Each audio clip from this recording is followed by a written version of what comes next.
Indian super league 11ാം സീസണിലെ ആദ്യ മത്സരം കൊച്ചിയിൽ പുരോഗമിക്കുന്നു. കേരള ബ്ലാസ്റ്റേഴ്സ് ഇപ്പോൾ പഞ്ചാബ് FC നേരിടുകയാണ്. അതേസമയം പനിയെ തുടർന്ന് ആദ്യ മത്സരത്തിൽ അഡ്രിയാൻ ലൂണ കളിക്കുന്നില്ല. മിലോസ് ഡ്രിൻസിച്ചാണ് ആദ്യ മത്സരത്തിലെ നായകൻ. AP സജിഷ സ്പോർട്സ് ഡെസ്കിൽ നിന്നും വിവരങ്ങൾ നൽകാൻ ചേരുകയാണ്. സജിഷ, മത്സരം ഇപ്പോൾ എങ്ങനെ പുരോഗമിക്കുന്നു? അസിത, തിരുവോണനാളിൽ വ്യത്യസ്തമായ ഒരു കാഴ്ചയുമായിട്ടാണ് കേരള ബ്ലാസ്റ്റേഴ്സിന്റെ മത്സരം ആരംഭിച്ചിട്ടുണ്ടായിരുന്നത്. കാരണം വയനാട് ഉരുൾപൊട്ടൽ ദുരന്ത ബാധിതരായ ഏതാനും കുട്ടികളുടെ കൈ പിടിച്ചുകൊണ്ടാണ് താരങ്ങൾ ഗ്രൗണ്ടിലേക്ക് ഇറങ്ങിയിട്ടുണ്ടായിരുന്നത്.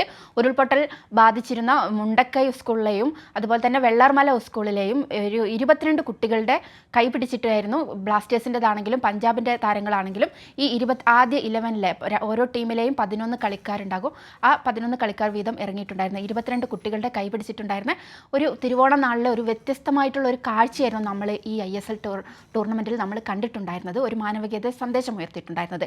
ഇനി മത്സരത്തെ പറ്റി പറയുകയാണെങ്കിൽ ആദ്യം തന്നെ കേരള ബ്ലാസ്റ്റേഴ്സിൻ്റെ ആദ്യത്തെ മത്സരമാണ് ഈ സീസണിലെ ആദ്യത്തെ ISL പുതിയ സീസണിലെ ആദ്യത്തെ മത്സരമാണ് ഇന്ന് നടക്കുന്നത്.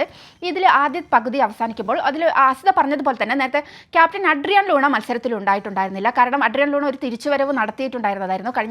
കഴിഞ്ഞ ടൂർണമെൻറ്റ് കഴിഞ്ഞ സീസണിൽ പരിക്കുകൾ ആയിട്ടുണ്ടായിരുന്ന ലൂണ ഈ സീസണിൽ തിരിച്ചു വന്നിട്ടുണ്ടായിരുന്നു. പക്ഷേ ലൂണയ്ക്ക് പരിക്കു കാരണം ഇന്നത്തെ കളിയിൽ പനി കാരണം ഇന്ന് ലൂണ കളിച്ചിട്ടുണ്ടായിരുന്നില്ല. ക്യാപ്റ്റനായിരുന്നു. അതുപോലെ തന്നെ ഡ്രിൻസിച്ചാണ് ശരിക്കും യഥാർത്ഥത്തിൽ ഇന്ന് ക്യാപ്റ്റൻ ആയിട്ടുണ്ടായിരുന്നത്. പിന്നെ ആദ്യ പകുതിയിലാണെങ്കിലും ഇപ്പോൾ കോമി പെപ്ര ആണെങ്കിലും നോഹ സൗദി ആണെങ്കിലും KP രാഹുൽ ആണെങ്കിലും ഇവരെല്ലാം ആദ്യ 11-ൽ ഇറങ്ങിയിട്ടുണ്ടായിരുന്നു. അതുകൊണ്ട് തന്നെ ഏതാനും മുന്നേറ്റങ്ങൾ സൃഷ്ടിക്കാൻ കഴിഞ്ഞിട്ടുണ്ടായിരുന്നു. പക്ഷേ രണ്ട് ടീമുകളും ആദ്യ പകുതിയിൽ ഗോൾ അടിച്ചിട്ടില്ല. ഗോൾ രഹിത സമനിലയായിട്ടാണ് ആദ്യ പകുതി അവസാനിച്ചിട്ടുണ്ടായിരുന്നത്. രണ്ടാം പകുതി ഇപ്പോൾ പുരോഗമിച്ചു കൊണ്ടിരിക്കുകയാണ്. ഇനി മത്സരം ബാക്കിയുണ്ട്. 9:15 ഏകദേശം 9:15 9:20 ഒക്കെ ആകുമ്പോൾ തന്നെയാണ് ഇനി മത്സരം കഴിയുകയുണ്ടാകുന്നത്. ഇത്ര നേരമായിട്ടും ഇരു ടീമുകളും ഗോൾ നേടിയിട്ടില്ല. പിന്നെ പ്രീതം കോട്ടാൽ, നമ്മളുടെ നല്ല മികച്ച ഡിഫൻഡർ ആയിട്ടുള്ള പ്രീതം കോട്ടാലെല്ലാം ആദ്യ 11-ൽ തന്നെ ഇടം പിടിച്ചിട്ടുണ്ട്. അതുപോലെ തന്നെ സച്ചിൻ സുരേഷാണ് ഗോൾ കീപ്പർ. അങ്ങനെ ഒരു ബ്ലാസ്റ്റേഴ്സ് ആദ്യ മത്സരം തന്നെ വിജയത്തിന്റെ പാതയിലേക്ക് വരാനുള്ള പ്രതീക്ഷയിൽ തന്നെയാണ് ഇപ്പോൾ ബ്ലാസ്റ്റേഴ്സ് ഇറങ്ങിക്കൊണ്ടിരിക്കുന്നത്. അസിത, ശരി. AP സജിഷയാണ് വിവരങ്ങൾ നൽകിയത്.